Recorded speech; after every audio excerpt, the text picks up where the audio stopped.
Why the speed of light is invariant. Einstein was dead wrong. Marius L. Vossile, independent researcher, no affiliation to any organization. Introduction. The speed of light in a vacuum is invariant, meaning it is the same for all observers, regardless of their relative motion or the motion of the light source. This is a fundamental postulate of Einstein's theory of special relativity, and it has absolutely nothing to do with it. It has to do with the Doppler effect and how it changes the frequency and wavelength of the light wave due to the motion of the observer source. But it does not cause a change in the observed velocity. Because if frequency increases, then wavelength decreases, and if frequency decreases, then wavelength increases. The result of this is that their product V equals F asterisk lambda will always be constant from the perspective of the observer. Demonstration. Here is a simple calculation which proves it, done by Google Gemini.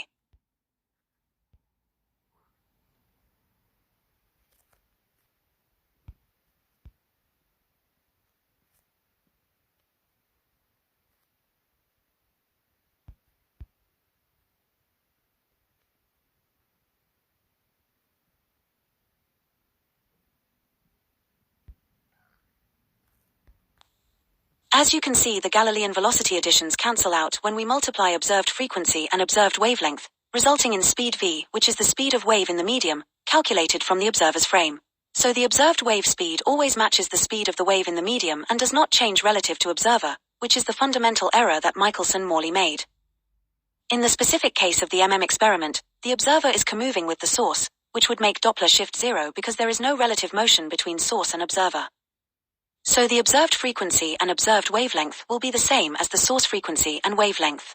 Therefore the observed speed of the wave will also be the same, v equals f lambda equals c, and not v plus c as Michelson-Morley expected and calculated. Conclusion.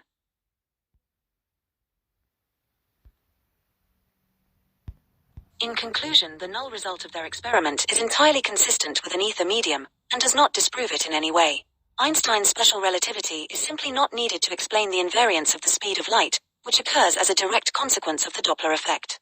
Therefore it is not the ether which needs to be discarded, but special relativity, which is an obsolete and unnecessary pseudoscience.